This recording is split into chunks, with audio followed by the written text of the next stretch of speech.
आज हम वैभव लक्ष्मी की तीसरी कहानी सुनेंगे।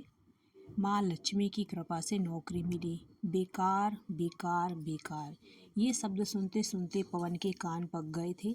पिछले एक वर्ष से यही शब्द घर और बाहर दोनों स्थान पर सुन रहा था। वह मन से इतना दुखी हो गया था कि अपना दुख किसी को कहने का साहस भी उसमें नहीं रहा था।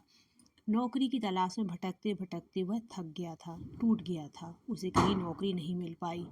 पवन कुमार इतने बड़े शहर को देखता जो 5-10 रुपये के लिए भी चिंतित रहता था, परंतु अब जैसे ही कल उसे नई कार में बैठकर जाते देखा तो उसे इतना आश्चर्य हुआ कि वह मुंह उंगली दबाए सोचता रहा कि क्या ऐसा भी हो सकता है। कहीं वह सपना तो नहीं देख रहा। हो सकता है यह भी बेकारी से तंग आकर ड्राइवरी की नौकरी करने लगा हो। अभी वह सोच ही रहा था कि उसकी कार उसके पास आकर खड़ी हो गई और वह जोर से हंसता हुआ बोला, कहो पवन, कैसे हो? बहुत अच्छा। वह थोड़ा सा दबकर धीमी आवाज में बोला, कहीं नौकरी मिली? नहीं भैया, अभी तक तो वैसे ही धक्के खा रहा हूँ। बेकारों की सूची में अपना नाम अभी तक लिखा हुआ है।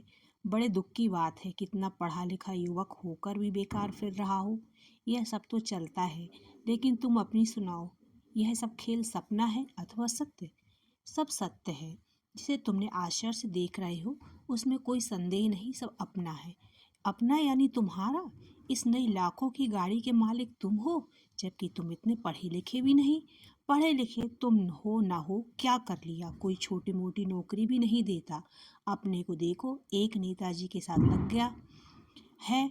जन सेवा का दफ्तर खोल दिया है। सेवा करते हैं, मेवा पाते हैं। जन सेवा, हाँ हाँ, जन सेवा। अरे मियाँ, आज का जमाना ही ऐसा है, तुम नहीं समझोगे। जन सेवा हो क्या? मेरी भी नौकरी लगवा दोगे? हाँ हाँ, क्यों नहीं। हम तो हैं ही जन सेवक, जनता का काम करवाते हैं। तो फिर क्या मेरा काम कब हो सकता है? क्या खर्च कर सकते हो? 10-20-50 हजार तक जितने खर्च करोगे वैसे ही नौकरी पालोगे। बेकारी दूर। भाई विजय, तुम तो जानते ही हो कि मेरे पास इतना धन नहीं है। क्या तुम एक बेकार दोस्त के लिए इतना भी नहीं कर सकते? यदि यह मैं सोचने लगूंगा तो फिर नेताजी मेरी भी छुट्टी कर देंगे और तुम्हारे साथ घूम कर नौकरी की तलाश करने लगूंगा। यदि ऐसा काम कर नेता करने लगे तो चुनाव कौन लड़ेगा? पवन की कुछ समझ में नहीं आ रहा था। उसका मित्र मित्र नहीं रहा, उसे भी धन के लोभ ने स्वार्थी बना दिया था। क्या सोच रहे हो पवन कुमार शर्मा? यह सोचने का समय नहीं। धन नहीं तो जाओ सामने माता लक्ष्मी के मंदिर में, हो सकता है वहां पर प्रसाद चढ़ाने से तुम्हारे सस्ते में ही काम बन जाए। यह कहकर विजय शंकर अपनी कार में बैठकर हवा हो गया। उसे दिख गया माँ लक्ष्मी के मंदिर का रास्ता। पवन को विजय शंकर की एक एक बात याद आ रही थी। उसे और कोई काम नहीं मिला तो उसने नेताओं की दलाली का धंधा शुरू कर दिया। जन कल्याण, जन सेवा जो धन के बदले में मिलती है। उसके माता पिता को बेचारे उसी पर आशाएं लगाए बैठे थे। दोनों ही भगवान के मंदिर में जाकर यही प्रार्थना करते कि उनकी बेटी की नौकरी लग जाए। विजय शंकर ने उसे मंदिर का रास्ता दिखा दिया। यदि ऐसी ही प्रभु की इच्छा है तो ठीक है, मैं भी माँ लक्ष्मी जी के मंदिर में ही जाऊंगा। यह सोचकर पवन ने सुबह उठकर स्नान किया और साफ सुथरे धुले कपड़े पहनकर और माँ लक्ष्मी जी के मंदिर में गया। जैसे ही माँ के मंदिर में प्रवेश किया तो सामने ही माँ लक्ष्मी की बड़ी प्रतिमा लगी हुई थी। माँ के चरणों में प्रणाम कर उसने पुजारी से प्रसाद लिया। पंडित जी, क्या मेरा कल्याण हो सकता है? आप मुझे आशीर्वाद दें, मैं अपने माता पिता की सेवा कर सकूं। बहुत दुखी लगते हो। हाँ महाराज, बेकारी ने मेरा दम तोड़ दिया है। इस पापी समाज में धर्मी बनकर जीना भी कठिन हो गया है। देखो बेटा, निराश मत हो। धर्म की सदा ही जय होती है, अधर्म का नाश होता है। माँ लक्ष्मी की शरण में आए हो तो माँ का व्रत हर शुक्रवार को रखकर माँ वैभव लक्ष्मी की व्रत कथा का 101 पाठ इस मंदिर में आकर अथवा किसी अन्य एकांत स्थान पर बैठकर करें। व्रत की पूर्ण विधि कर्मकांड इस माँ वैभव लक्ष्मी व्रत कथा में लिखा है।